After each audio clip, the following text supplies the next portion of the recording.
beautiful, beautiful house.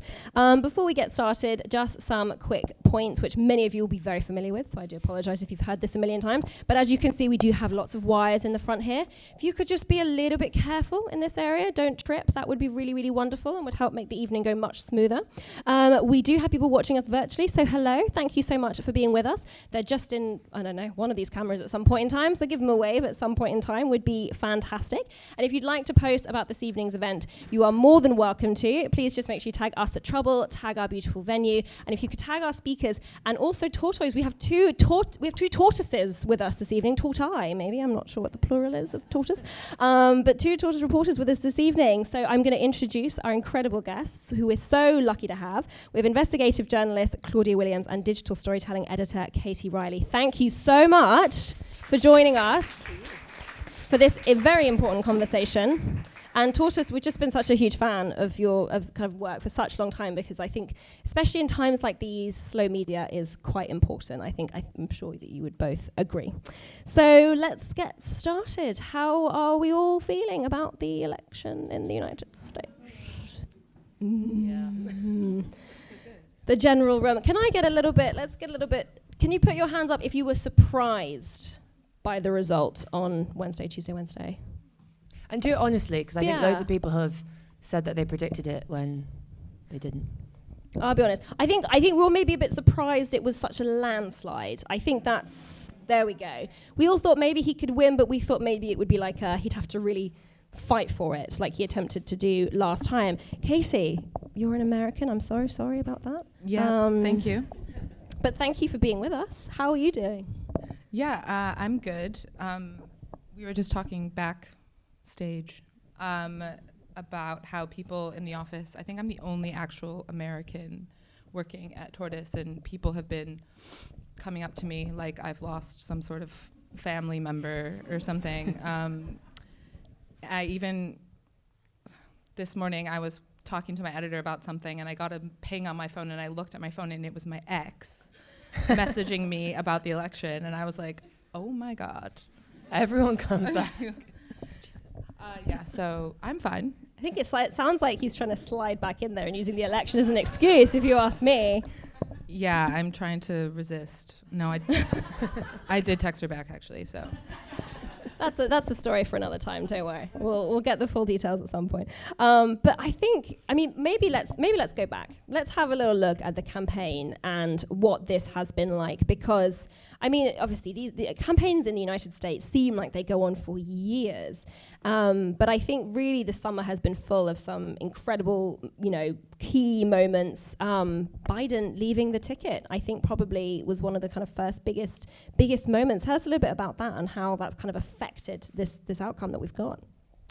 Well, I think that's in retrospect, that will be the question that everyone's going over, is how much did Biden's decision to stay on as long as he did impact Harris's ability to win, / the fact it was Kamala Harris in the first place. I think, one of the biggest impacts it had, she only had 107 days to differentiate herself. She was a vice president that people don't really know vice presidents. People didn't really know her. She had to make a name for herself against a man who has dominated politics for like a decade, who people know very, very well. I think one of the big things that people underestimated, I think there was this assumption that American voters had seen who Donald Trump was and therefore would never go back. And actually, I think it's the first part of that which is the most important, which is that they'd seen who he was. They knew who he was. She was unknown, and she was also trying to differentiate herself. She was in this kind of impossible bind of trying to present herself as both the incumbent and the challenger. So she's trying to differentiate herself from Biden at the same time as, being his vice president with only 107 days to go. So I think that moment, we could have a long conversation about how much it actually impacted, but it's the kind of thing that totally changed this entire election, obviously. I'm not sure if anyone caught, I'm not sure, Katie, do you wanted to respond to that as well?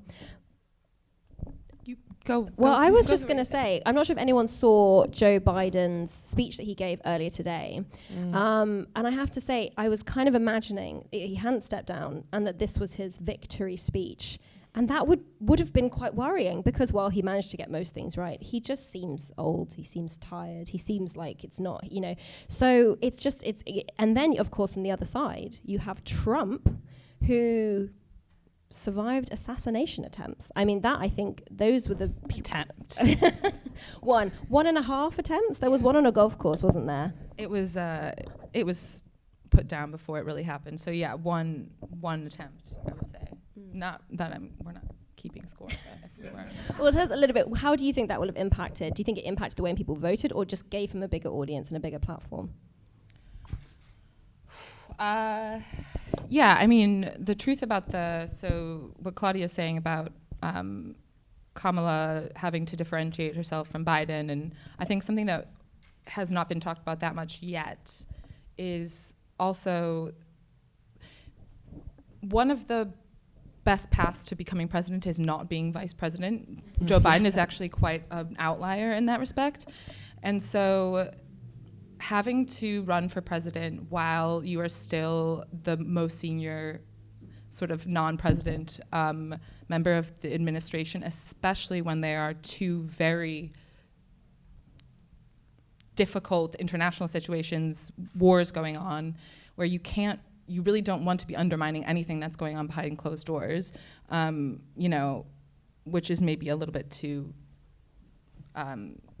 generous to them, but I don't know. But I mean, it's a weird position to be in, especially when there's only 107 days.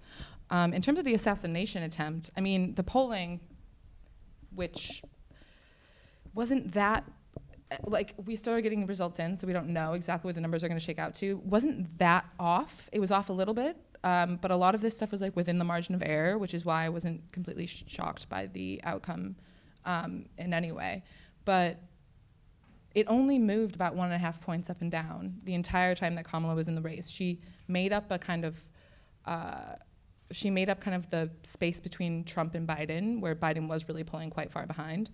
But the assassination attempt is one of those things where he gained 1.5 points for a couple of weeks, then she got it back. She gained 1.5 points after the DNC. She gained 1.5 points after the debate. And it always kind of reverted back to this mean, which, yeah. So I don't know. I think he also, this is not to diminish what is a terrible thing to have happened to him, but he made the most of it, right? It became part of the narrative of persecution. He very successfully raised money off the back of it. He was able to kind of twist it. If the Democrats were making an argument that Donald Trump is bad for democracy, he was then able to twist that and say, unfairly, I would say in many respects, they are the root cause of this. Or, very unfair to say that. But I mean, there were some people slightly gloating or whatever, and he was able to use that to say, oh, they say I'm bad for democracy. Look what they're doing. And those are the kind of narratives that were helpful to him. I think when you combine that with the trials and the cases against him, he built this picture that I am someone who is being persecuted. The establishment is coming after me. The assassination attempt is a manifestation of that and proof of that, and my survival is God-given. That's a really powerful God-given, God, yeah. narrative. And we can't say how much that impacted the situation, but it was certainly, it had an impact on the campaign and it had an impact on the election in a way that I think I definitely wouldn't have predicted on the day that it happened. It was part of the coherent narrative that he was consciously or unconsciously kind of building about himself. It also played a lot into the sort of gender politics of the entire Trump-Vance campaign, which I'm sure we'll talk about later. But also just remember, Donald Trump, reality TV star, he's not gonna waste a good assassination attempt, right? None of us should. If it happens to you, don't waste it. I agree. I mean, so that was a made-for-TV moment in a lot of ways, and he he played to it. Yeah. And you kind of touched on the trials there, which seem like a kind of distant memory now, and you think these things are going to have a massive impact, and clearly it didn't. Clearly people didn't care that he had been convicted. But then, of course... 1.5 points in polling for a while. Oh, so it did have it. So it put him up or down? Down. Yeah, I mean, generally speaking, people don't like their national leaders to be criminals, but... they get over it. Yeah, they get over it after a couple of weeks, so yeah. I think as well, though, looking back at the January 6th, obviously, from back in 2021, because I kind of think to myself a little bit, what if he had accepted that election and had conceded and done the proper thing, the thing that every other president had done when they had lost, would that have made him less popular? Is it the fact that he refused to even be pictured in the light of a loser, even though he absolutely was one?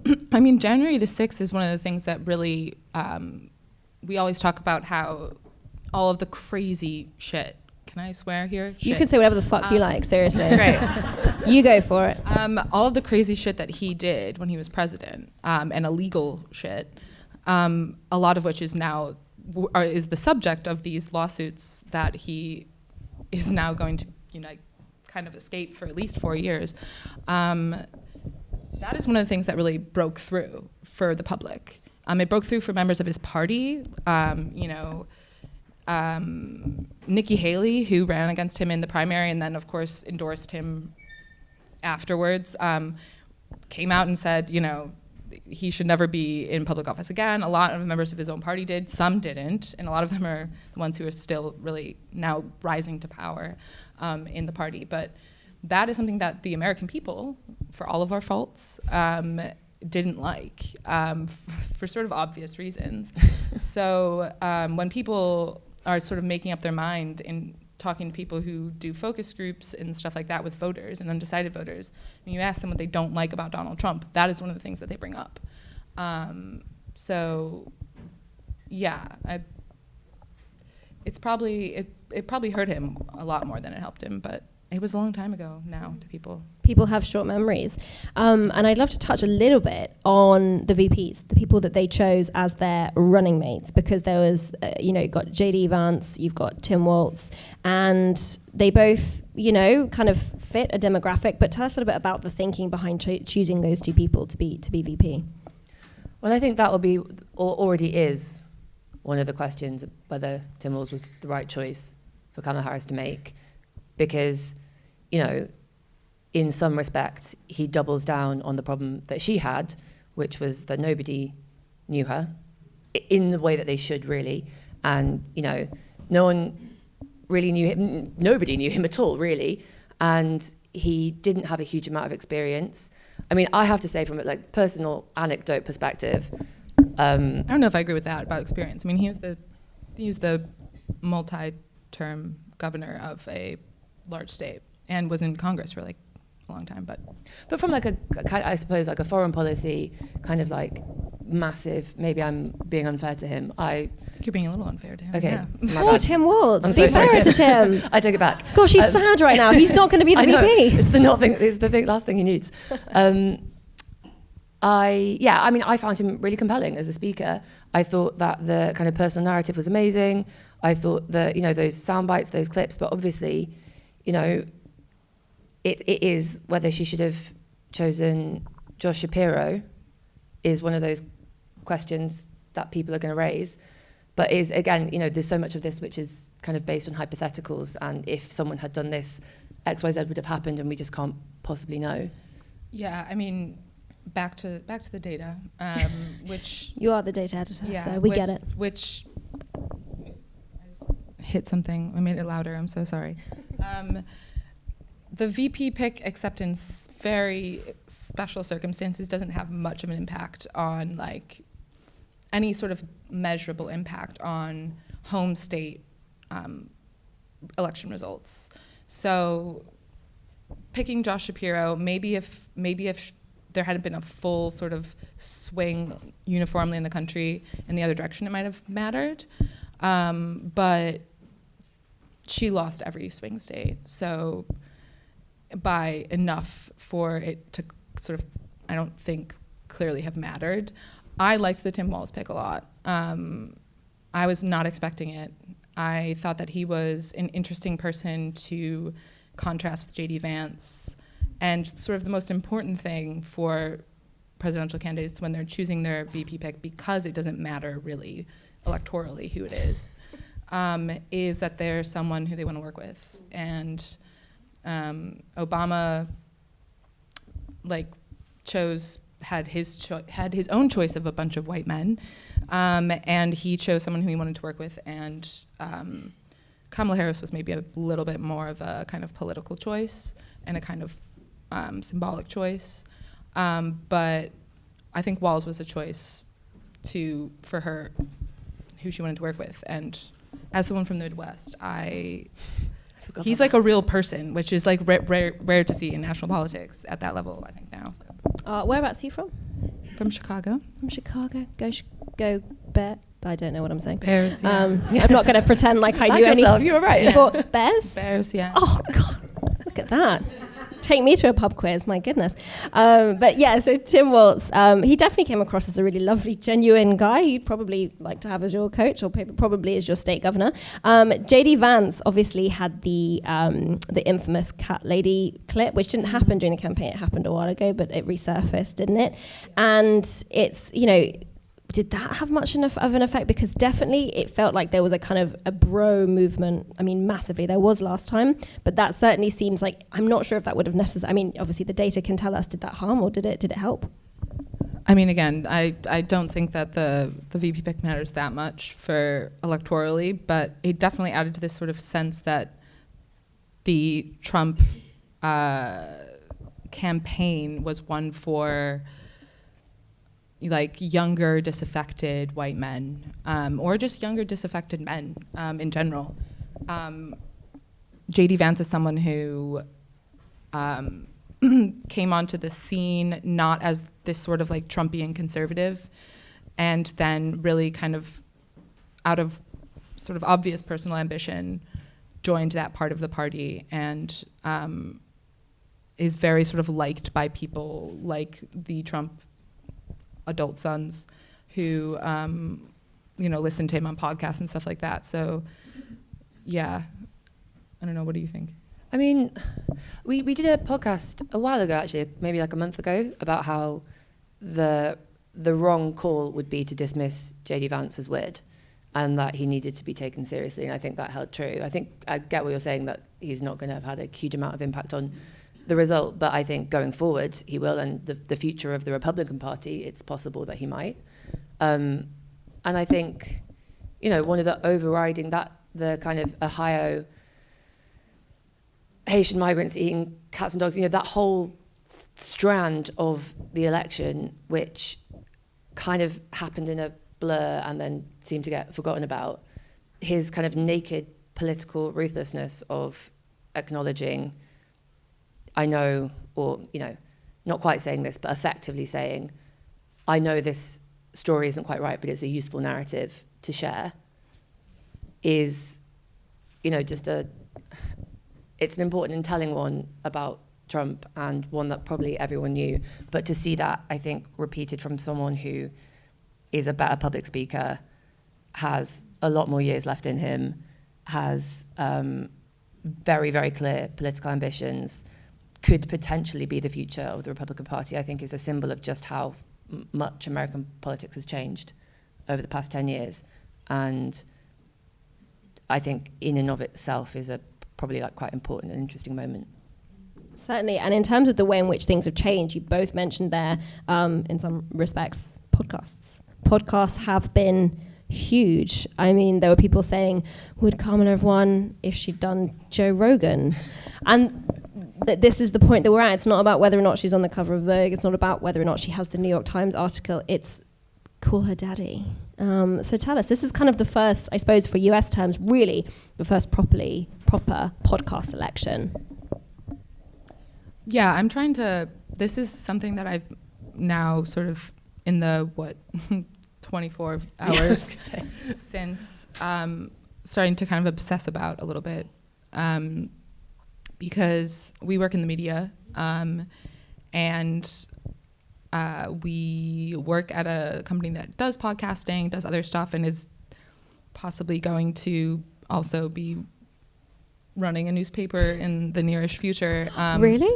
Exciting. Yeah. Watch this space. If anyone reads the media news, which don't, but so Except theirs. and I come from more traditional media, and I don't know how much what we are doing right now matters, or how much people are seeing it, and I think that is part of the story of this election with the Democrats, is that they thought that the Harris digital operation was really good, which it looked good to me. I mean, the way that our information ecosystems are really siloed and sort of fractured now is very different than it was 4 years ago. It's not only different than it was 8 years ago or 10 years ago or 12 years ago or whatever, but it is different than it was 4 years ago too.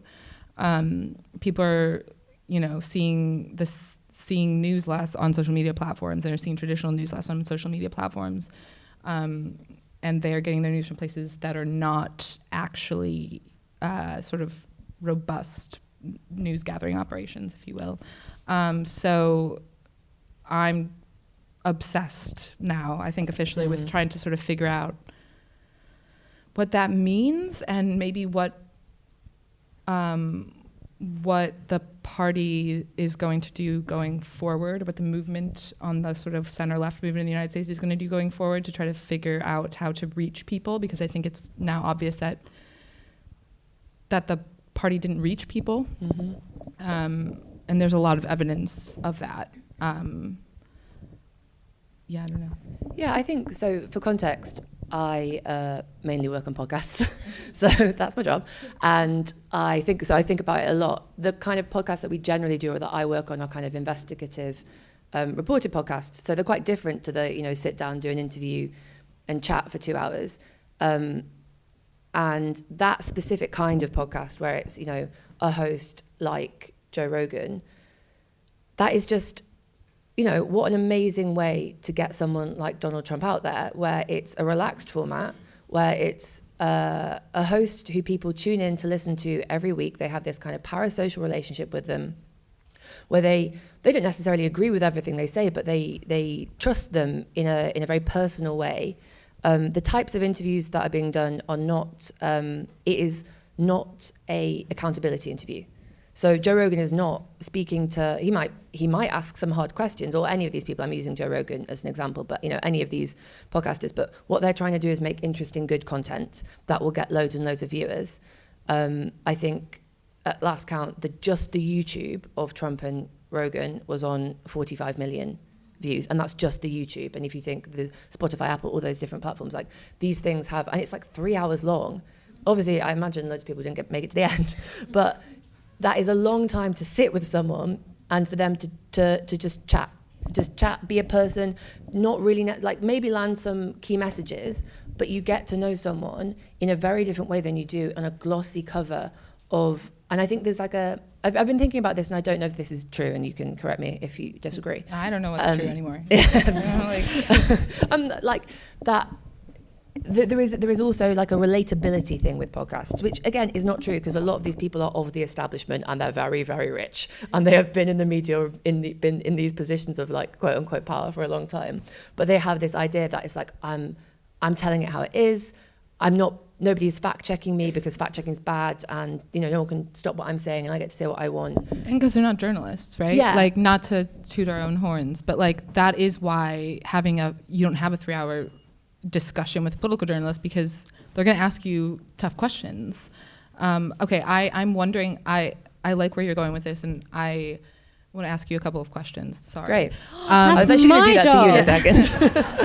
Because I'm taking control. No, you A, because I'm going on one of our podcasts tomorrow, and I'm trying this sort of idea out, and also B, because I think you're right, and I want to interrogate that a little bit. Do you think that the way that social media has sort of rewired our brains for having sort of parasocial relationships with, and these kind of really intimate views into famous people's lives is affecting how people get their news and sort of how they view politics. Because when you're talking about that, I'm thinking about that episode of our podcast, The News Meeting. You can find it on Spotify or any other platform that I did where I talked about Chapel Roan. Yes. And it seems like that is really sort of the intimate relationship that people now expect of public figures is really at odds with the way that news gathering works and the way that sort of political and campaign reporting works. And I don't know. I think that I can totally understand why someone would want to listen to on your commute, like a conversation between two people who are talking and getting to know each other and talking about a whole range of different things that are really relatable and normal, versus, you know, someone being grilled for 10 minutes. And I think there is it's kind of not really the conversation anymore. This is slightly different to what you're saying, but I remember, particularly not this election here, but the election before, I remember speaking to people who were saying, I just can't handle the kind of grilling of politicians anymore. And you'd get journalists saying, well, that person's lying and I have to hold them to account. But people are saying, well, I don't want to listen to that. It's too overwhelming. It's not enjoyable. And there is just something more enjoyable sometimes. But the problem with that is what is enjoyable isn't necessarily informative. And there's like a merging of entertainment and political journalism. I don't think, it's the cringiest thing in the world where journalists are like, journalism holds things up. There's mainstream media has a huge amount to answer for. It is not the answer to a lot of different things. But the difference between entertainment and politicians going on programs which are primarily entertainment versus something which is about factual news gathering, I think is a problem. And the parasocial relationship becomes part of that when, maybe it is nicer to hear about, someone's life at home and whether they like dogs or cats and what did they eat for dinner? Because you do feel like, it's like all those Vogue interviews where it's like, what's inside my bag? Why is that fascinating? I don't know, but I watch them all. 73 questions. Yeah, exactly. I think there is that we are consuming so much more of that I think it must be impacting politics.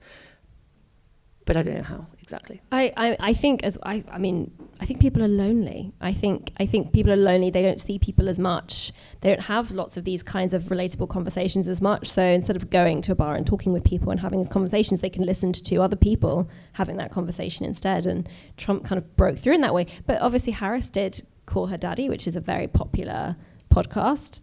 I mean, we've also had talk. I actually don't know if you have it in this country. I've lived here for 10 years, but talk radio is very similar to these talking podcasts.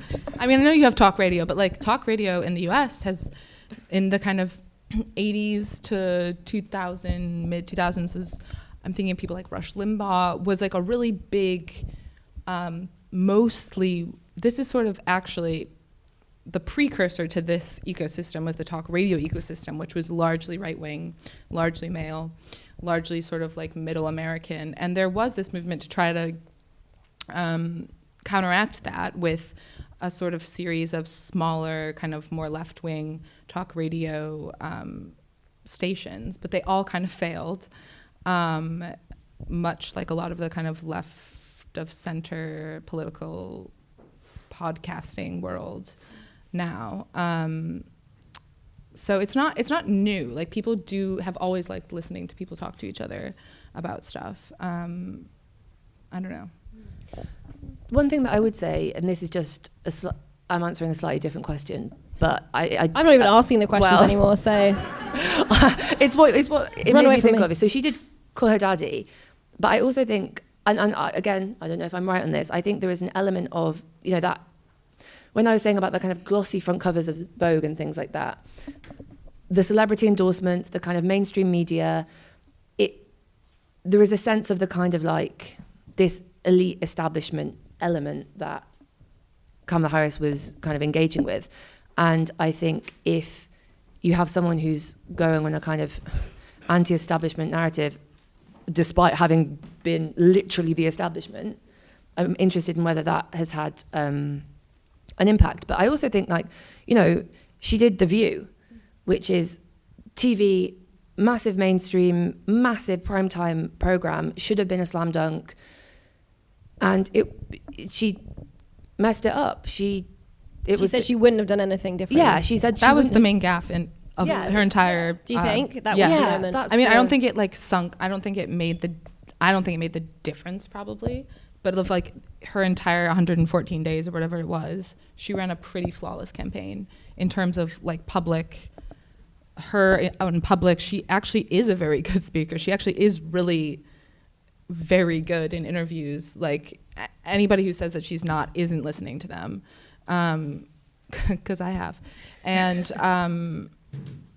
that was like the one sort of blunder I think that she made on the campaign. So for context, she went, in case anyone hasn't seen it, she was asked whether she would have done, it was in October, I think, so pretty recently, she was asked whether she would have done anything differently compared to Biden.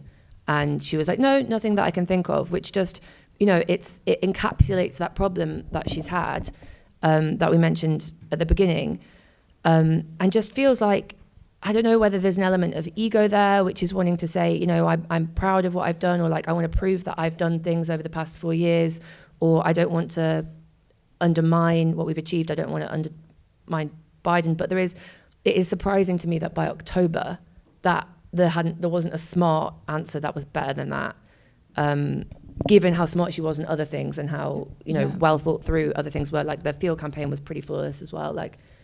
That one just felt like an oversight in terms of preparation, because and then we're coming back to the short campaign, short in an American sense, because we have them in like 6 weeks. Yeah, you should try that. Yeah, I agree. I mean, I agree, but and actually goes all the way back to what we were talking about at the beginning of this discussion about Biden deciding to run for a second term, because if you have a primary, that question comes up right away, right? And the primary is the process for the sort of party itself and its main sort of constituencies to grill its own candidates and field test them and test them on stage and have 14,000 debates if you're the Republican Party in 2016 or the Democratic Party in 2020, and work out what people are interested in. Yeah, exactly. Rather than having to second guess and think like, I think it's research.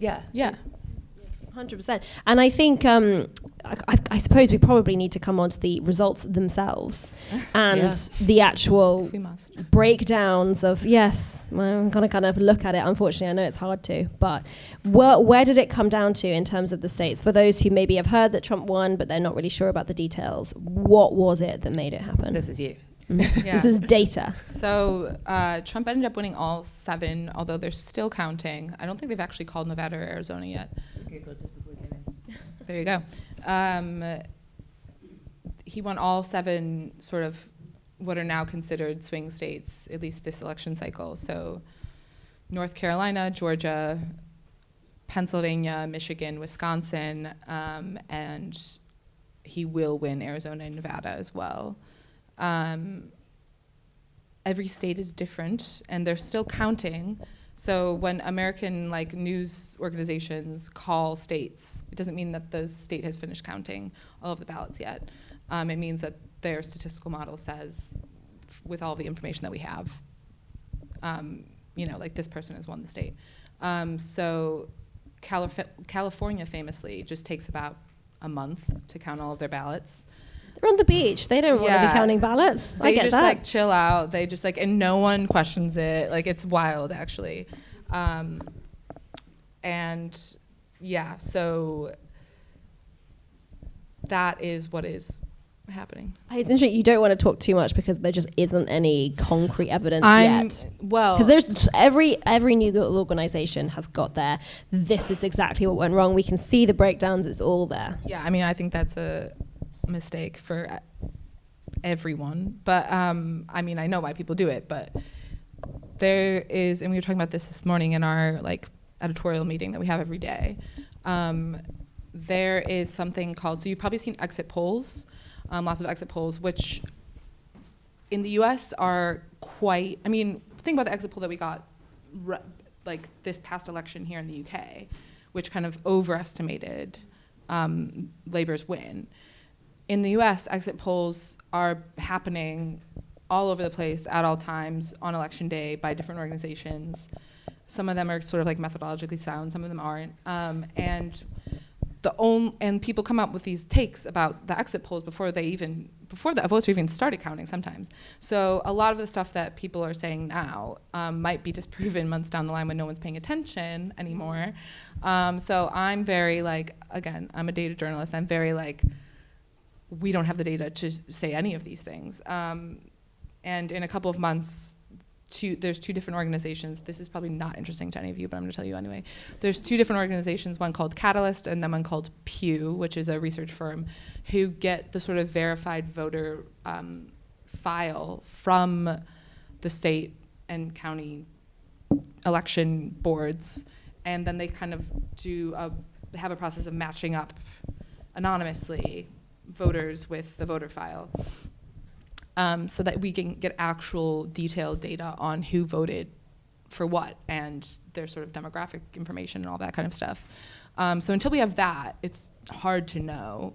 But can we not draw some? We can draw some big picture. We can draw some conclusions, absolutely, but we can't draw really sort of granular conclusions about like especially like subgroups like Latino men and Black men. You're already hearing that. You're already people saying, "Oh, Latino men went this way." That's well, so yeah. I mean, there are some things that we can do. The thing that is more sort of accurate is to look at the demographic breakdown of counties and sub sort of groups inside of counties and seeing where Trump got more votes than Biden, or Kamala got less votes, fewer votes than Biden, fewer votes than Hillary, and sort of seeing where the Democrats lost votes.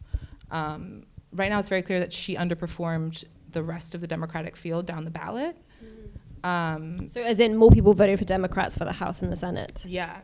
So she underperformed, obviously, versus Biden in 2020, but she's also underperformed versus all of the Senate candidates, basically. On the Democratic side. So what that essentially means is people saw the ballot, they voted for Trump, and then proceeded to vote for a Democrat in every other area. Or some of them, or yeah. Or at least some of them. That's really interesting, because it looks at this point, am I right, that he's on for a clean sweep of the House and the Senate as well? So they've definitely won the Senate. The House, unfortunately, might come down to California. So we might not know for the same thing happened in 2022. We might not know for a couple of weeks who actually has control of the House, but the Republicans will probably hold on to control of the House, just considering this sort of uniform swing to Republicans. And what does that mean in terms of Trump's power this time? Because he also, I believe, has a much more right-leaning Supreme Court. So he's it seems like he's got a little bit more power now than he did in 2016. And the possibility that 2 Supreme Court justices will retire, potentially, this term, which means he could appoint their replacements, which means he would have appointed 5 out of the 9. And that is an impact that doesn't stop after 4 years. That is an impact that has the potential. Like the 3 that he previously appointed are young, so they're going to be around for ages. Yeah. But I mean, they're not in their 90s. Pretty young. And so, generally speaking, it's, you retire or you die. And people stay for ages, right? They're not going to dip out when they're. It's a life appointment, which is bonkers. So this is decades of potential implications from this election, which is something that I hadn't realised, I have to say, until this morning. And I'm sharing it with all of you so that you all know too. Yeah, I mean, the 2 most likely to retire are 2 of the conservative justices. One of the 3 liberal justices. So right now it's a 6-3 split on the Supreme Court. One of the 3 liberal justices is in her she's in her 70s, seems quite spry, but, there is discussion of her retiring now, but in the lame duck. And if they could. Biden could. Yeah, I mean, I don't think that's going to happen, but we've been here before. I mean, not here specifically, but in the situation before. So for those who may not know, the president gets to decide the next Supreme Court pick, or he gets to nominate. Nominate, that's it. And then the Senate confirms Supreme Court justices, So they would try and get it through while Biden is still the president. They could, but she's she's not been on the court that long, and she's an Obama appointee, and she's, I'm not sure that's going to happen. But I mean, it might. But yes, we'll keep an eye on that one for sure. I suppose this is kind of a question that really has to be asked, but obviously, as you say, the data maybe won't tell us immediately. But of course, you know, Kamala Harris lost lots and lots of the votes that Joe Biden got. She's a woman of color. Has that made a difference, or has it just come down to what's people wanting to feel richer? I mean, it's really difficult, isn't it? Because yes, of course it made a difference. Can you say in the data or the information that we have right now? No, you can't say that. But personal opinion, yes, of course it had. We'll never be able to say that. Yeah, exactly. Yeah. So you're talking in hypotheticals and you're trying to work something out that might not be provable. But I think I was having an interesting conversation with my colleague this morning about the exit poll data, right? And you know why people say they voted for what. So people say, oh, the economy, and his take was we came at it from slightly different perspectives, but kind of ended up at the same point, which is like that kind of exit poll data. When you say what's your main reason for voting for something, how accurate is that actually? Because you know he was coming at it from the perspective of like, you know, it's someone asks me, is it the economy? I say, yeah, sure, it's the economy. It's easier to tick I don't know how you do it, tick a box or say, I don't know how it happens. But, you know, it's easier to say that it's the economy than explain like a load of different reasons that you might not feel personally proud of or want to acknowledge publicly. But then I think there's a separate side of that, which is that you might say it's the economy and not realize that there is a massive amount of like both conscious and unconscious bias in how you get to that decision. And you might genuinely think, oh, I just think that for whatever reason, Trump is better for the economy. And so trying to exactly understand or measure or know how much that, sexism or racism had an impact in this, I think is really impossible. But I do think it's really telling and notable that Trump, those podcasts that we're talking about, the manosphere, that whole element of like the angle that people are kind of pushing is telling, I think, and can't be ignored. So the idea, I've already heard people saying actually the only thing is the economy. That was the only part of this vote, and I think that's people we work with. people, and I think that is a massive oversimplification in my opinion. Yeah, I mean, there's, the sort of a lot of like one of the main attacks of the right-wing media on Kamala Harris since the very beginning is that she's stupid, which is just A, patently false, right? And B, just so blatantly racist and sexist that it's almost like, it's like satire of what like media coverage of a woman of color running for office would be. But I still hear the word likable come up. She's not likable. Yeah, she's not likable. And it's just a word I've never heard. She's also just like not true. Incredibly likable. Very likable. Yeah. Who would you rather have a drink with? Donald Trump or Kamala Harris? Also, like, the exit poll data said that people liked her more than Trump. People do. Yeah, people liked her more than. She has a higher favorability in American elections. Almost all of the time, the candidate that has a higher favorability rating wins, and in kind of modern history, only twice has it happened that the one with the lower favorability rating amongst the public has won, and both times the candidate's name was Donald Trump. So like, take from that what you will. I don't know what to think about that, to be honest. But the gender aspect of both the race and then also the kind of media coverage is actually the thing that I'm now like obsessed about. That is like the thing that I think I'm going to be thinking about for the next 4 years and trying to figure out, because no one is talking about the obvious problem with any of this stuff about people getting their news from podcasts and is that online spaces like Twitch and TikTok and Twitter it is impossible for men to have a I almost want to take my phone out and read text that I was texting our colleague Zav earlier, like furiously while I was on the bus, just trying to like get my thoughts down on what I was like my view. But like it is impossible for men to have a respectful and sort of genuine debate about anything political with women online, and that's just has been obvious since the dawn of the internet. So I could look at some of our comments on one of our posts right now and tell you that that's true. Right. One of them is doing quite well. And exactly people right. are arguing. They don't realize that that's really good for us if people are arguing about it. Like women inhabit the places where women inhabit spaces online where it's very sort of lucrative for them are women-only spaces. They're people who are content creators about health and beauty and fashion and motherhood. There's a reason why all of the like original Mormon mommy bloggers, that's what they did, is because those are safe, and I mean this in like a genuine, not sort of like woke, safe spaces. Those are like spaces for them to exist without harassment and abuse.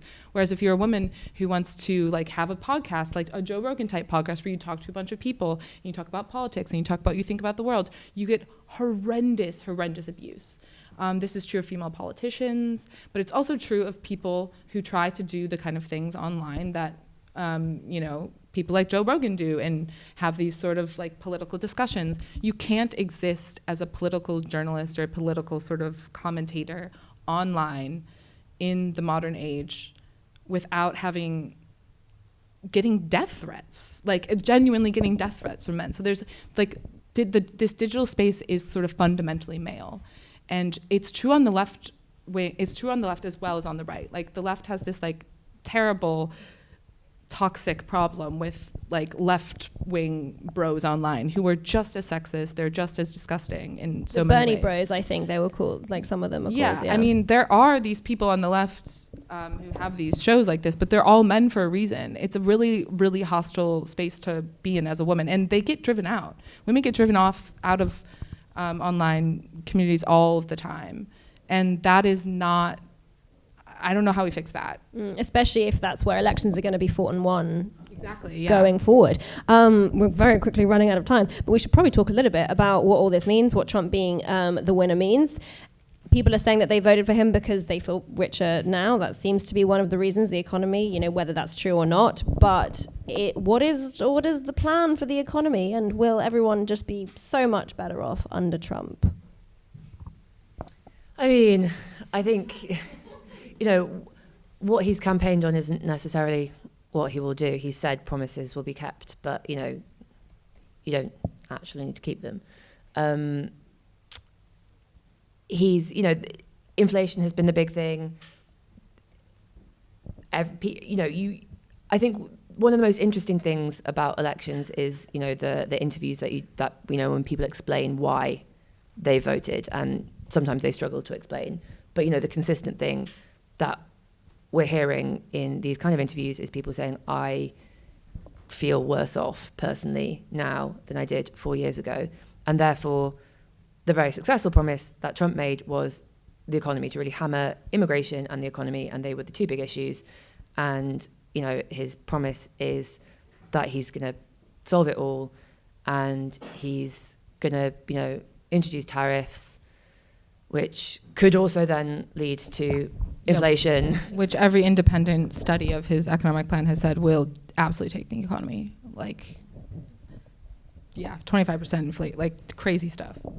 So, less red tape, tax cuts. For rich people. Yeah, for rich people. No. And corporations. No taxation on tips. That was a big popular one.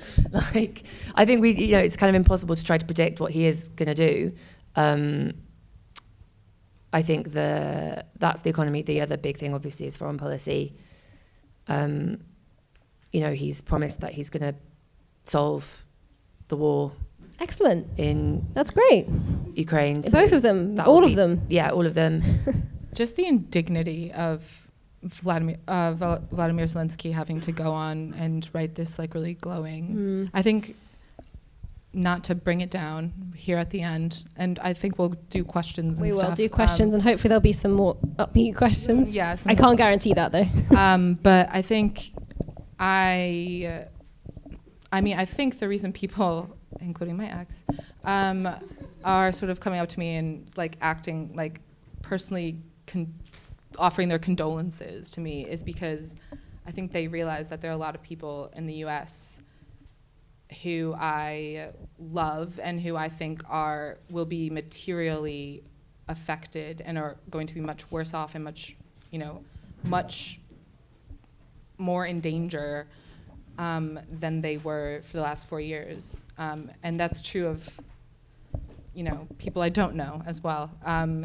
But I think the only people who had a worse day yesterday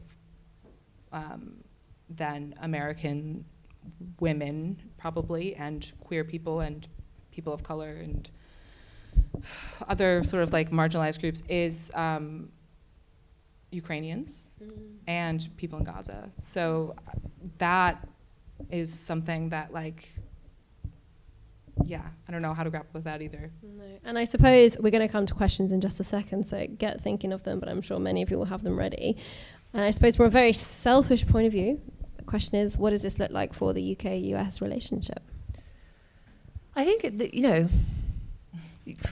Starmer did his kind of glowing, we stand shoulder to shoulder message. He's in a position where he's clearly trying to make it work. There's a risk that the UK ends up with a bad relationship with the US and not in Europe, which would be a lonely place to be.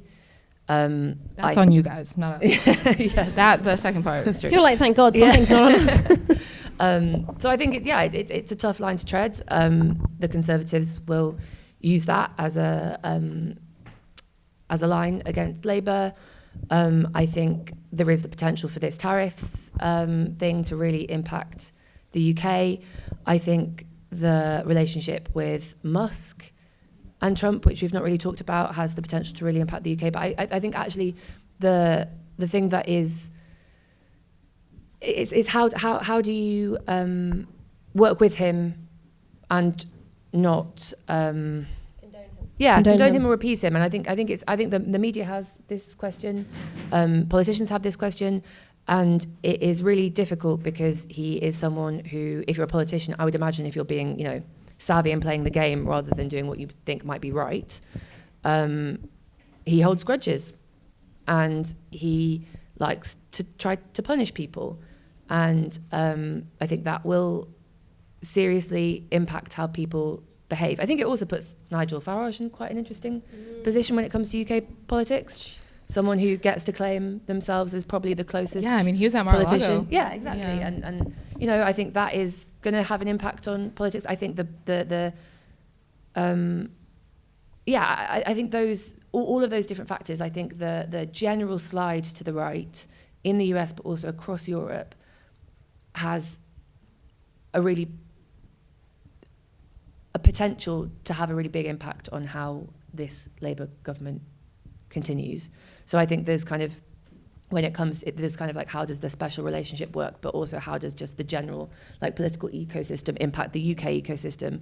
How does the rhetoric shift that there will be based on the previous administration shift the rhetoric here? Yeah. I think those are all things that I'm interested to watch. Interested in. And also who I think there's a question around who steps up in a situation where the US leaves sort of a power vacuum internationally, and if that's the UK or if that's Europe or if it's the UK and Europe together, who steps in Ukraine if Trump decides to pull all sort of US support for the Ukrainians or whatever he decides to do. The same goes for the Middle East. That is something that Keir Starmer will have to do. He'll have to step up. I don't know who else is going to do it. Absolutely. And I suppose just very briefly back on the UK, I'm interested to see what effect this has on the Conservatives here in the UK and how they decide to shape themselves ahead of our next election, and whether that means that they'll slide further towards reform. Whether they do Trump core or they Such lovely notes here. I'm sure you've all got some wonderful, really happy questions, and I'm going to come to you guys because we don't actually have someone else today, so this is the only other microphone that we have. So does anybody have any questions? I know I was going to say it's really scary going first. Apparently it's not. Let's go. We'll go front to back. Okay. Right. Hi.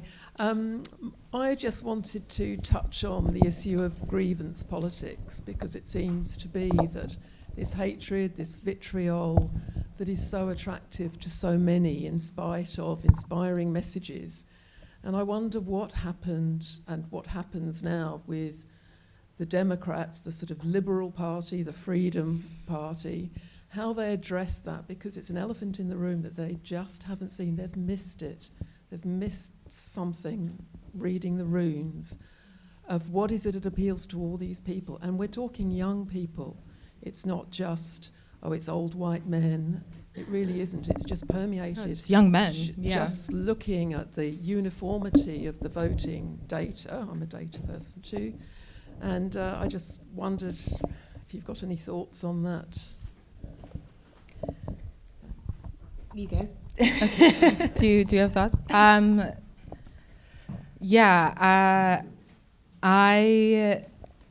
I don't think, I'm not sure that we've missed, in many ways, Democrats' sort of empathy is one of their weaknesses.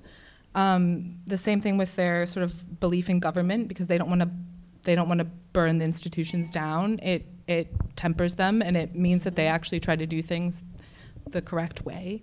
And the thing with Gen Z men, this is one of the things I'm really interested in seeing from the verified voter data, is if Gen Z men have really swung to the right.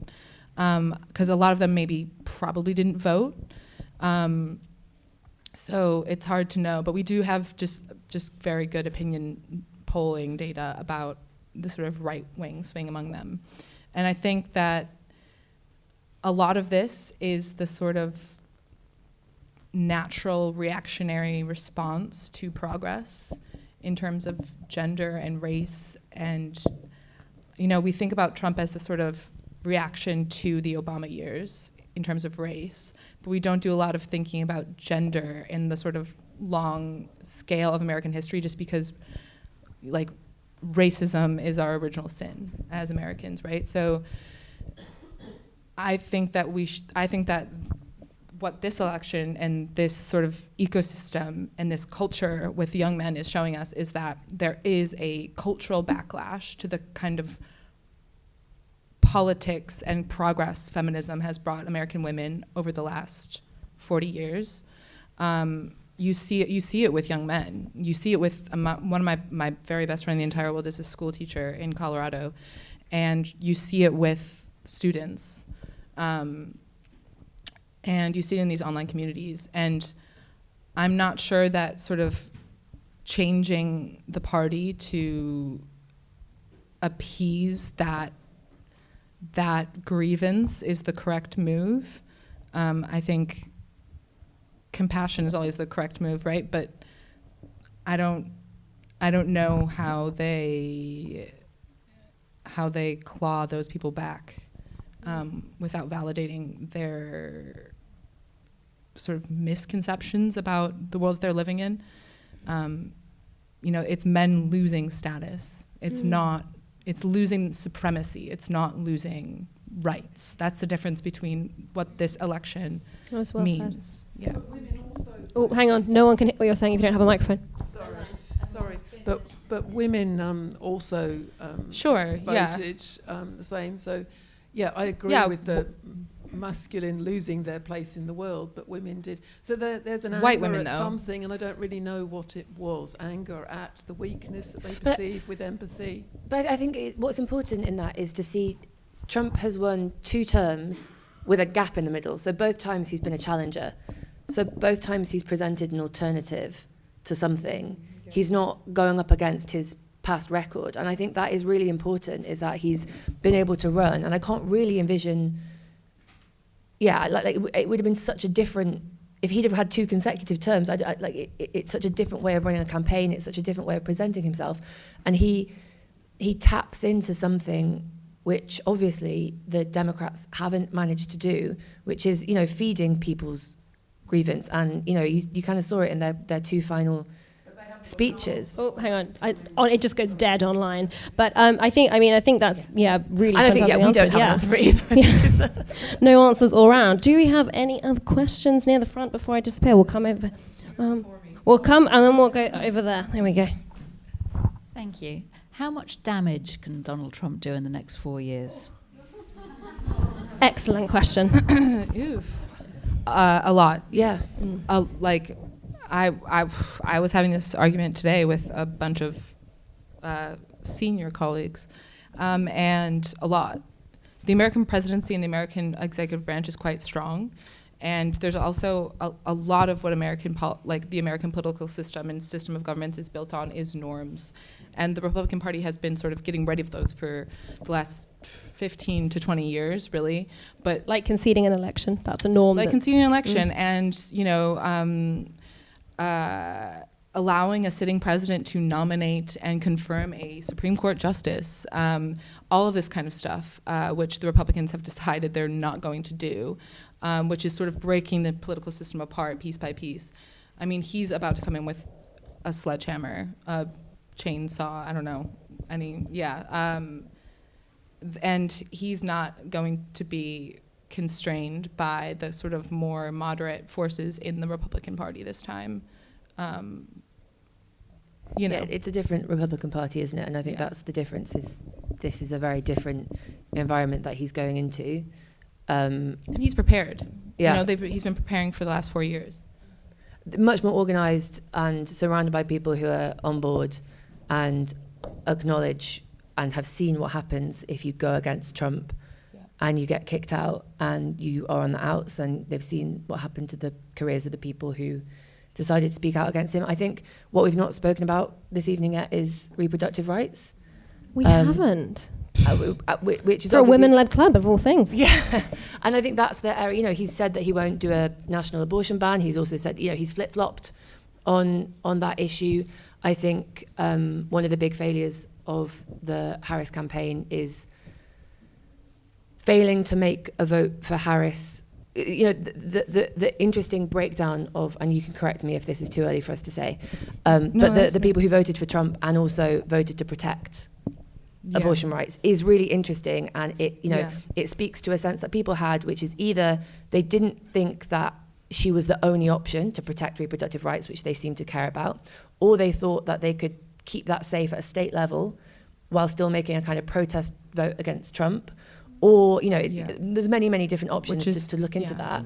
But I think that is an area which there is real potential for that to change, has already massively changed. And when we're talking about kind of the practical differences to people's lives that can happen, that is the particular area that I think is obviously highest on the agenda, and hasn't been, based on the election results, doesn't seem like it was for other people, but going forward, that could really change. I suppose to be very, what more could he do? Roe versus Wade's gone. What else is there now? A national abortion ban. A national abortion ban or a national limit to 6 weeks is something that a Republican House and Senate would probably pass, and he would certainly sign if they did.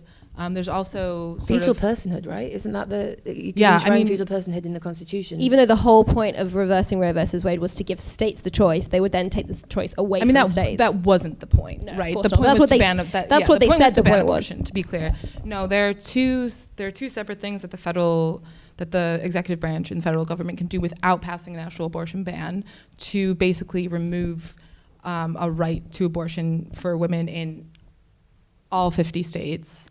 One is to enforce something called the Comstock Act, which is a 19th century law that was written to stop people from sending porn across state borders, but can basically also says you can't send materials for abortions across state borders. And if you broaden that out to mean any sort of medical instrument that would be used in a termination, or any sort of drug that is used in a termination, that's the whole game. And now that we don't have a constitutional right to abortion enshrined in this Supreme Court decision, that is totally fine, totally constitutional. And then the second thing is just removing the FDA, so the Federal Drug Administration's approval of mifepristone, which is one of the drugs used in the 2-drug cocktail for abortions. I mean, they could also remove it for the other one as well, but those are 2 things that he doesn't need Congress to do. And he will almost certainly do immediately. My goodness. Do we have any other questions? Not to put a downer even more. That's okay. I wanted to go back to the demographic point because I think it's really important, and I know the polls aren't verified yet, but you can draw some conclusions in terms of the exit polls.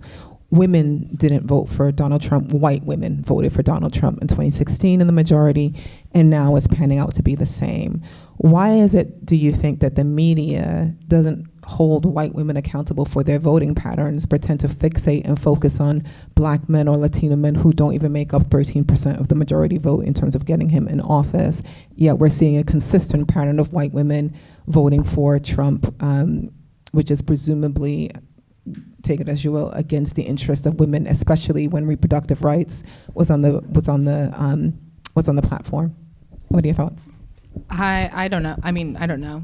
I would say the change with, we don't know, this is the thing, we don't know about the change with Latino men. We do know that in places where there are really high Latino populations that they have swung towards Trump.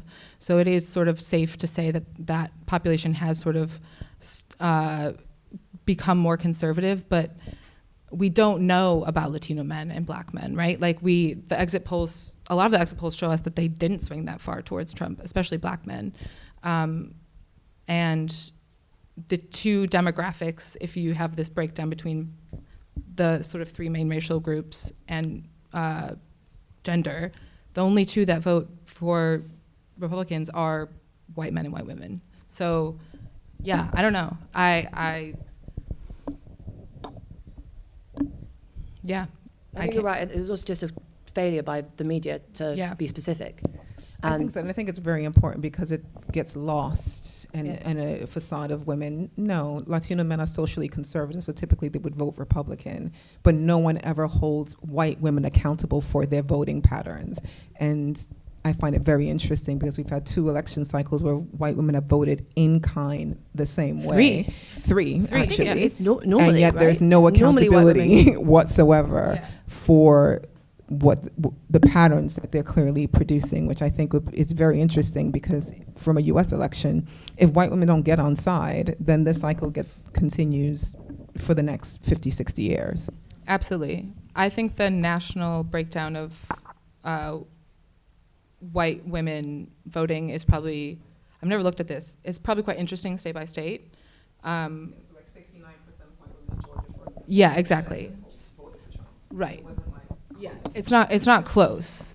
And then in some states it's probably the reverse, but the reason why American women have voted for the Democratic candidates since the Reagan years is because non-white women are voting for the Democrats, not because white women are.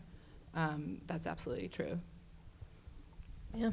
My goodness. Do we have any other questions up here at the front while I'm right here? Hello.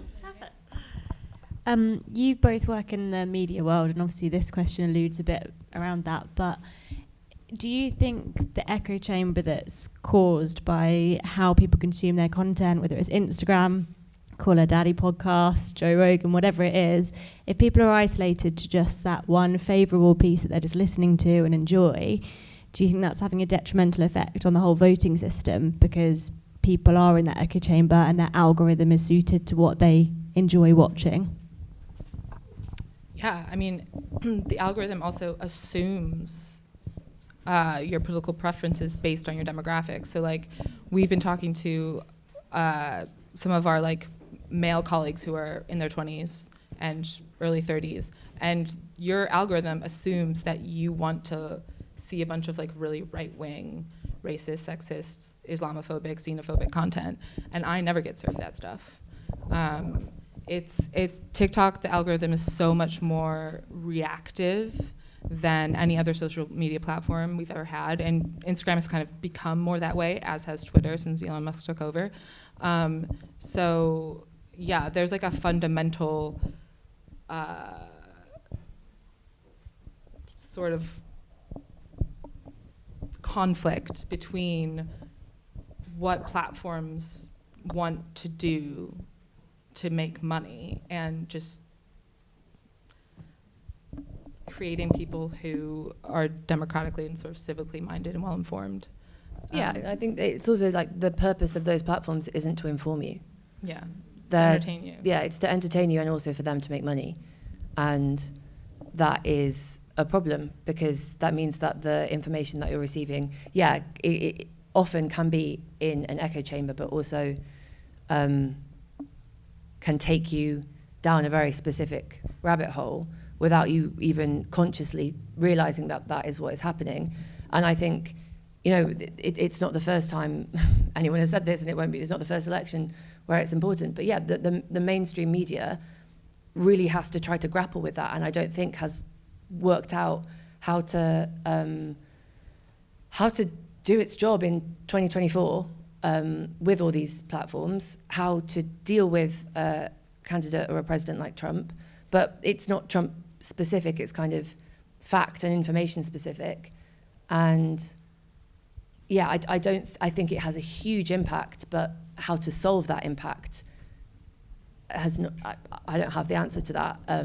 Hopefully someone does, but clearly not yet. Let's hope they do before the next election. Do we have any other questions? We probably have time for, put your hands up nice and high if you have a question. Oh my goodness. Okay, 1, 2, 3, 4, 5, 6, 7. Okay, you're gonna have to be very, very quick questions, would be wonderful if possible. Go for it. Oh, so just picking up on what you were saying about white women. So the whole Roe v. Wade, the anti-abortion thing, this is a long-term planned project by the Republican Party to make sure we've got more white babies as the demographics change.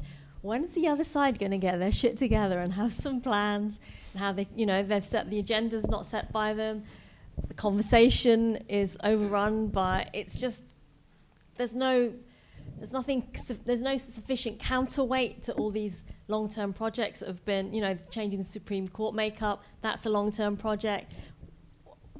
What more do we need for things to actually shift? I mean, very quickly, so we can keep going to everybody's question. That was the Democratic Party slept on that for a really long time, the court. Like, that was the main sort of political goal of the Republican Party since the 1980s. And to come back to what you were saying, which I feel like I didn't answer as well as I should have, part of the reason why the focus, I think, is on non-white voters around this time is because the Democratic Party has taken voters of color, people of color, for granted, right? So they assumed that those would always be populations that would vote for Democrats because of the sort of fundamental ethos of the party. But I think what we're finding right now is that that is not necessarily true, and they can't take voters like that for granted. And you're not going to be getting, if you don't take care of the people who are voting for you, you're not going to be getting 97% of black women voting for the Democrat, like they in the future. That can't be a given. And the same is sort of true for all of the other long-term plans of the party. Awesome, thank you so much. Anyone else? Hands nice and high. Sorry, it's just a slightly not. What happens when he has people with two different agendas? So I read that he'd approached Trump had approached oil executives and said, "Give me £1 billion to a PAC, and I will enact whatever you want." But he's also got money from Elon Musk with famous electric cars, etc. What happens in that scenario with him? I don't think Donald Trump cares about policy at all, right? So all he cares about now, and this is why he's more dangerous, because he cares about holding on to power, he cares about money, and he cares about retribution. That's it. Yeah. Claudia?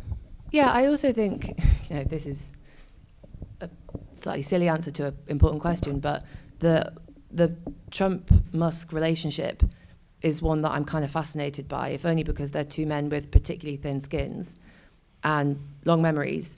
And I don't know how they can both maintain their positions of, right now, they really benefit each other, and that is a lucrative, incredibly lucrative decision for Elon Musk, right? He's made 25 billion or something ridiculous in 48 hours. Whether he then ends up having this outsized impact on policy, or whether actually that impact fades because Trump makes a decision that impacts him in a negative way, can't predict. But I do think that the idea that is like a steady, stable relationship that is going to maintain and be the same for a really long time. That's such a good point. I haven't Might even thought not. about that yet. Like, that relationship is absolutely, you can't have two narcissists like being in cahoots with each other for that long. Like, it will blow up, probably in some really damaging for everyone way. I haven't even thought about that yet. No, it's a phenomenal go. I think he was talking about oil as liquid gold, which isn't what, the person who makes electric cars really, really wants to hear. Hands nice and high again. We'll come back a little bit further. I don't want to miss anybody. Okay, go for it. Very quickly.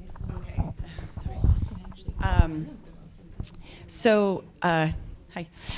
I in sort of the same vein of the media related, the disinformation, all of the things that we're sort of hearing from so many various sources.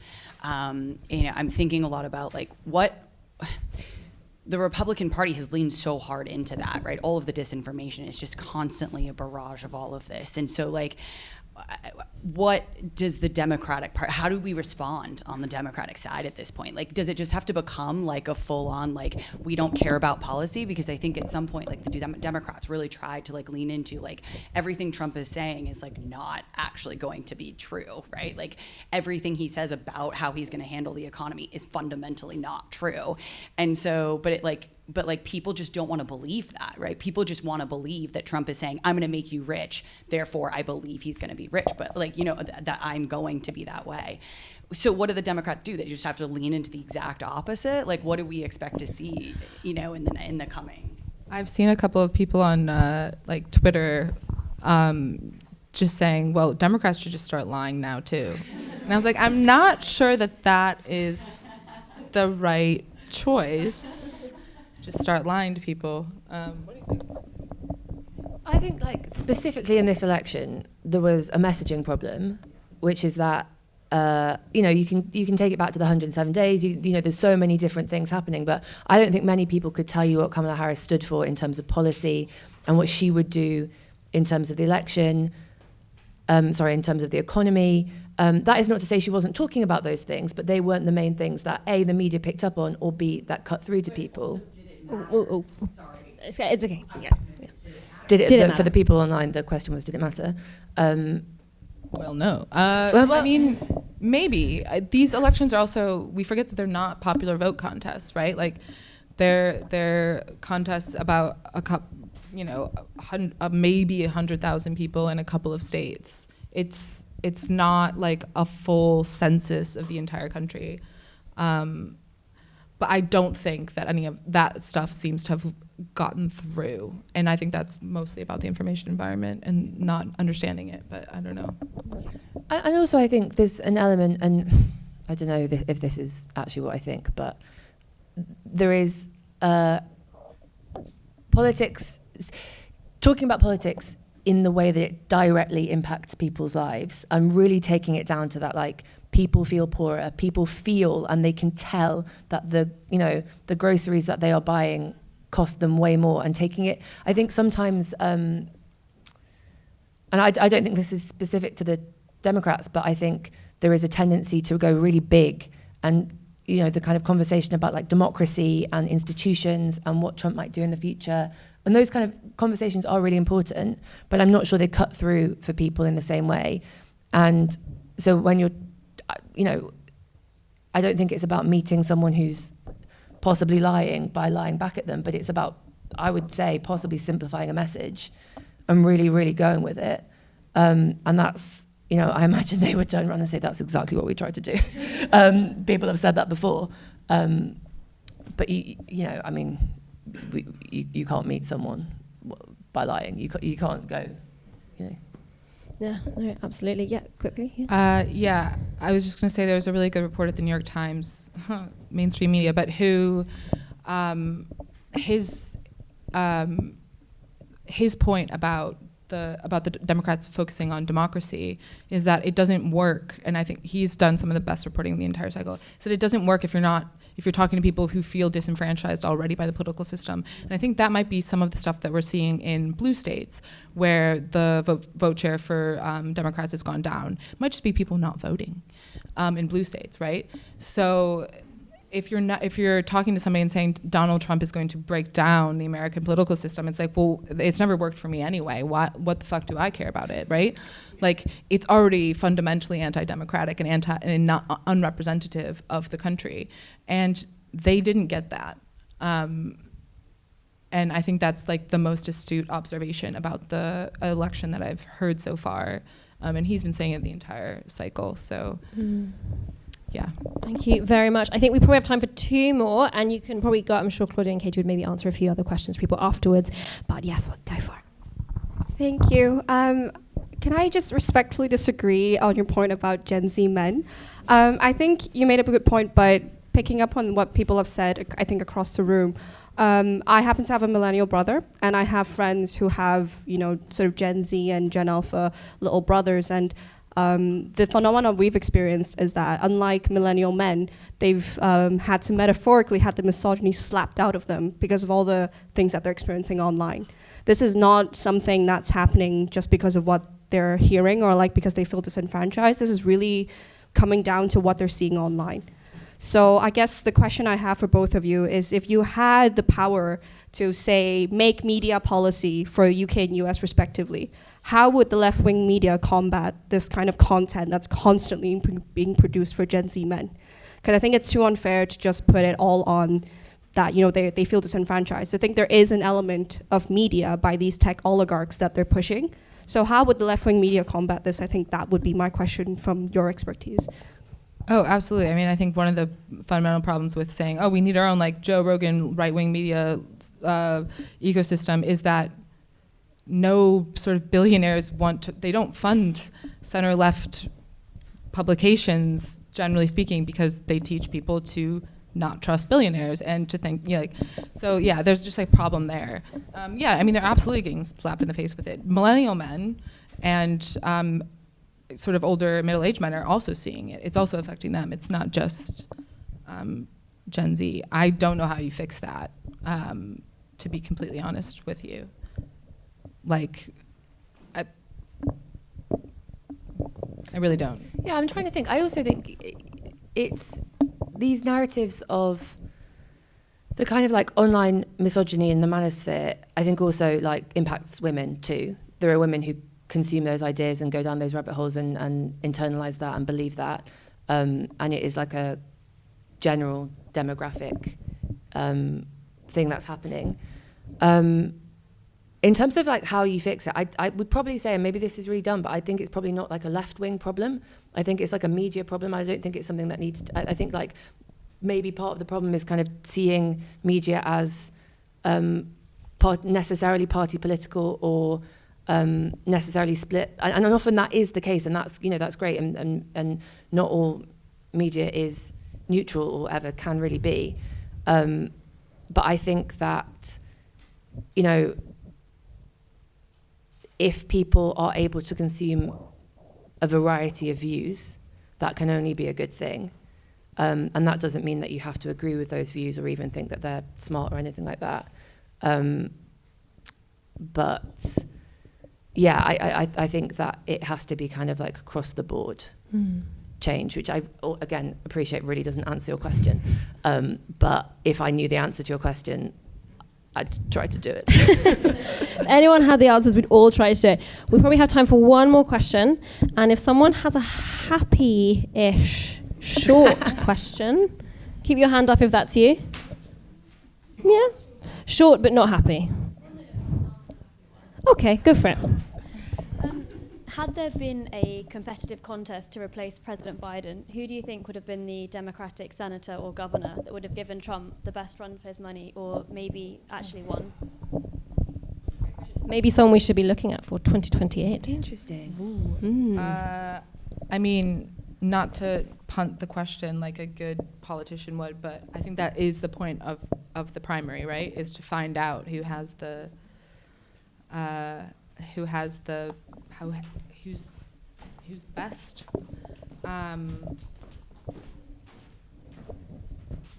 mean, there's a lot of interesting people in the party right now, sort of on the bench, as they would say, in the minor leagues. I think the best political, in my opinion, the best sort of political communicator of this new generation, and probably of possibly the 21st century, is Alexandria Ocasio-Cortez. Just if we have, we're like, oh yeah, like if we have any way of combating the sort of digital native right-wing manosphere shit, it's with people like her who do the same thing in the opposite direction. I think she just has a really incredible way of also accepting the realities of big tent party legislative politics and working as a sort of activist within the big tent of the party, and building coalitions with other people. Yeah, I mean, she would be my choice. I don't think she is old enough yet. No. How old do you have to be? You have to be 35. I think but maybe she's 34. We had a debate about this recently at a dinner, that there's no top age, and should there be a top age? If there's going to be a bottom, should there be a top? AOC would be a very cool choice in the future. Claudia, what do you think? I have no improvement on that answer. We love AOC. We'll see where she ends up. She did win, in case you didn't follow with all the news. She won her House seat again, I believe. So she'll still be around, and she's going to have a lot to tweet about in the next 4 years. So make sure you're following her. But on that note, we'll end things for this evening. Can we please give Claudia and Katie a huge round of applause? Thank you. Thank you very much.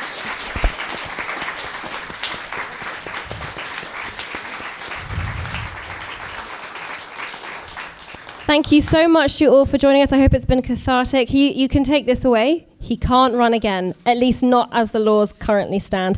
But we hope you have a lovely rest of evening, and hopefully we'll see you at the Trouble Club again very, very soon. Have a wonderful rest of the week.